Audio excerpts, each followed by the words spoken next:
Yeah, it's lit up. You guys start to see the red? Yeah. There we go. So it's pretty hot. Push it on your finger. Yeah, I've done that. It actually is so hot, not even at a 10, but at around an 8. It is so hot that it doesn't even blister, it just burns your skin right off. So again, as a mother, I've had before I had a studio, I would just work on my dining room table. So kids are coming up to me and all the time, and you know, they distract you or whatever, and I just went psh, one time with my thumb, and it just burnt my skin right off. So I've only burned myself twice, as far as I remember, my thumb and my tattoo, and I actually thought I was gonna lose part of my line in my tattoo because the way it burned, but it was okay. But yeah, so it is very, very hot. But I've done this in schools. I volunteer my time so that I find this is kind of my superhero power.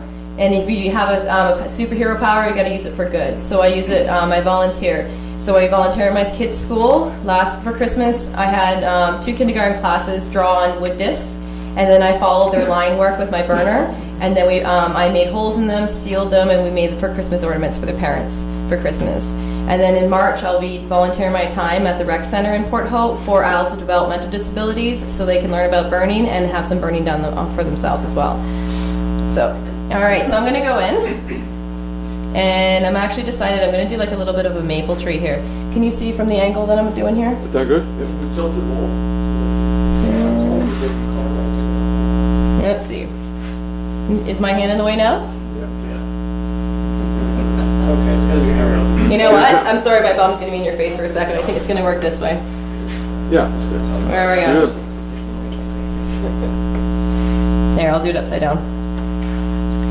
All right, so again, this is all freehand. So I encourage people to try it out and do what you don't have to worry about what it comes out. It is a piece of art. So it's not important about what other people think. It's about how you feel about the piece. What's that? You said you don't care what other people think? Try to show and tell here on a Monday night. If you're in the art world, you gotta have a very, very thick skin. You're not pressing that hard, are you? I am not. So at the very beginning, you see it's darker at the tip here. And if you run your finger over it, there's a little bit of a ridge. But you'll see after I start to shade in, you'll see why I've done it darker there. It's a way that I do my maple leaves.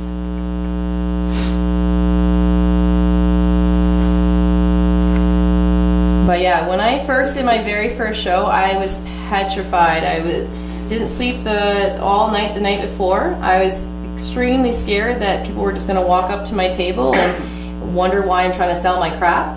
And it was not the case when I did it. And basically what it was is that you kind of had to just fake the confidence, and eventually it'll come.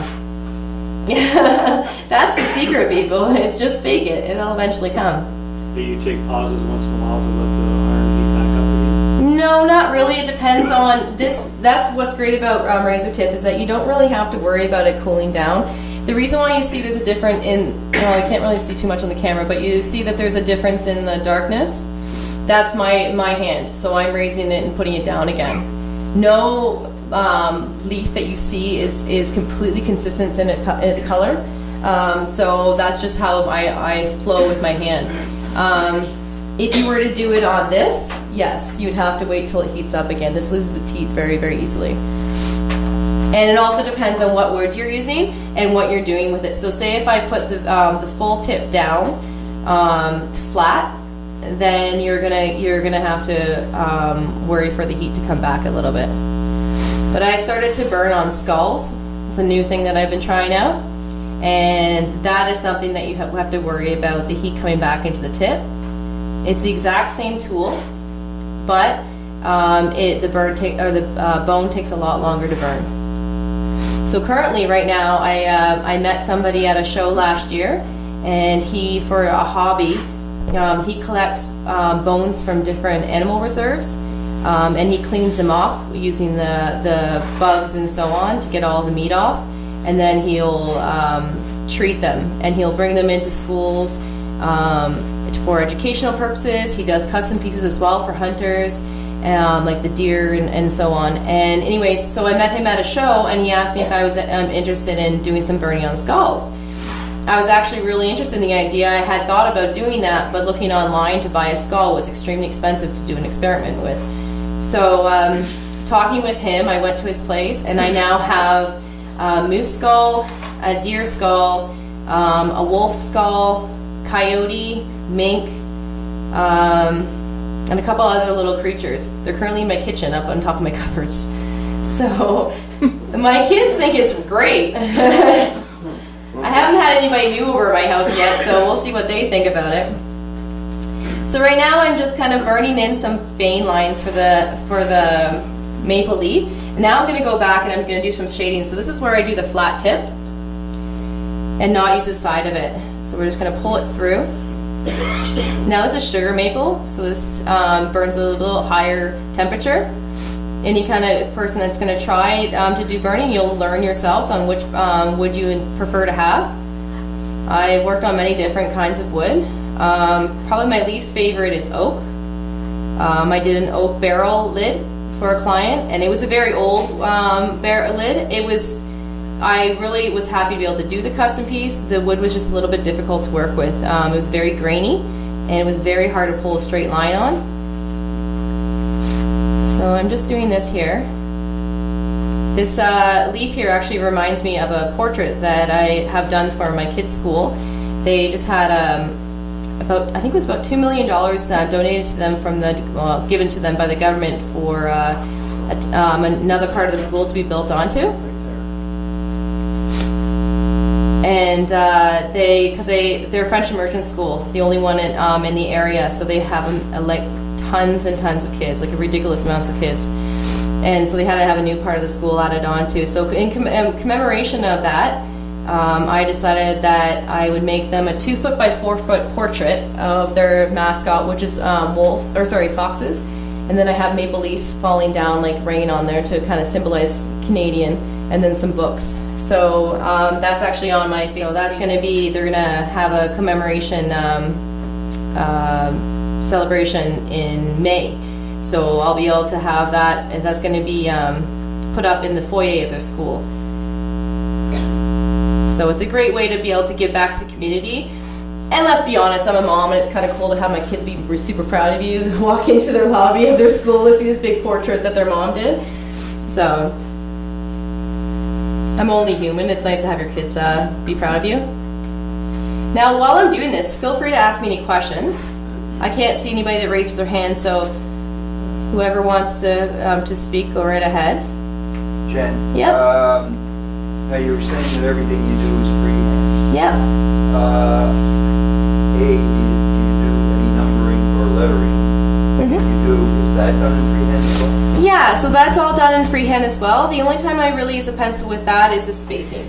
So if I'm doing I'm not sure who asked the question, but okay. So if I'm doing a long sentence of some kind, I need to know where it stops and where it ends. So usually I count how many letters there are, how many spaces, figure out where the middle part's going to be, and kind of start from there, and then move backwards and move forwards to kind of fit it on there.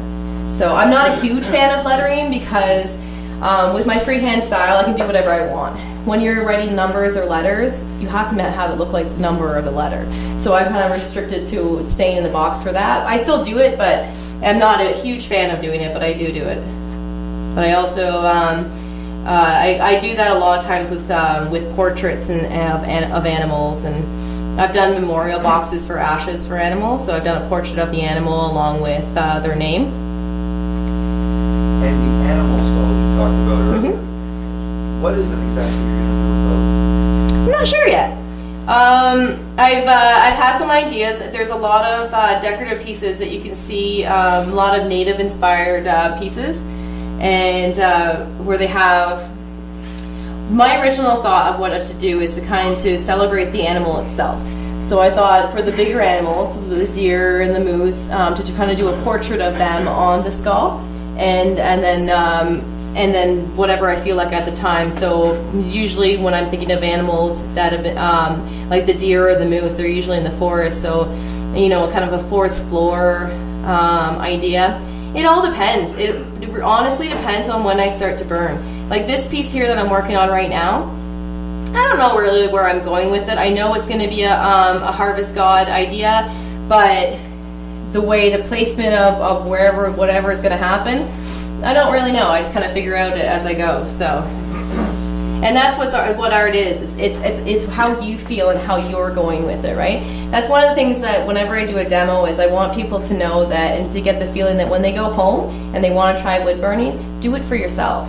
Don't worry about what other people are thinking when you're doing it. You do it for yourself, and you'll get a beautiful piece out of you when you do that.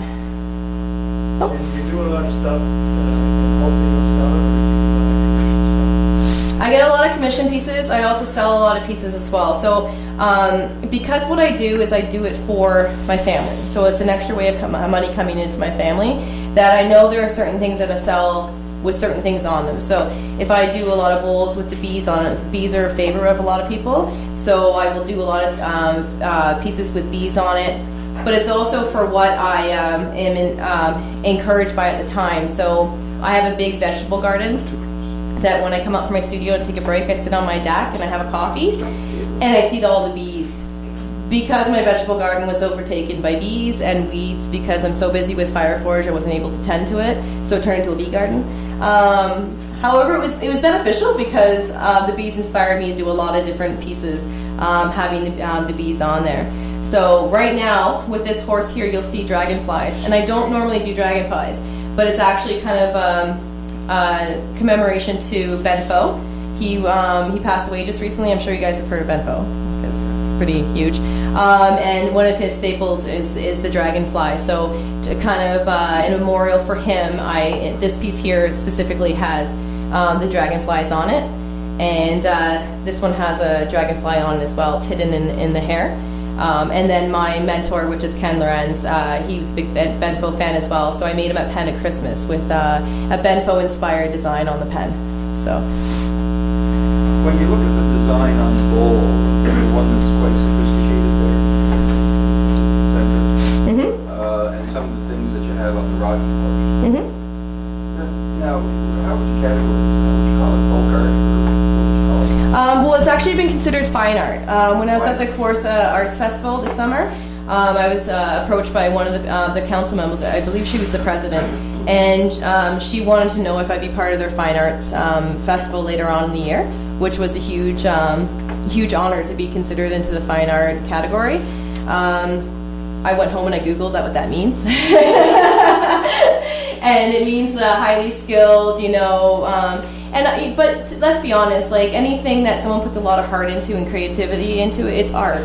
Whether you put into a category of folk art or fine art or whatever, someone's put a lot of work into that and put their heart and soul into each piece. So I don't really put a categorization on mine, but it's whatever I feel like doing.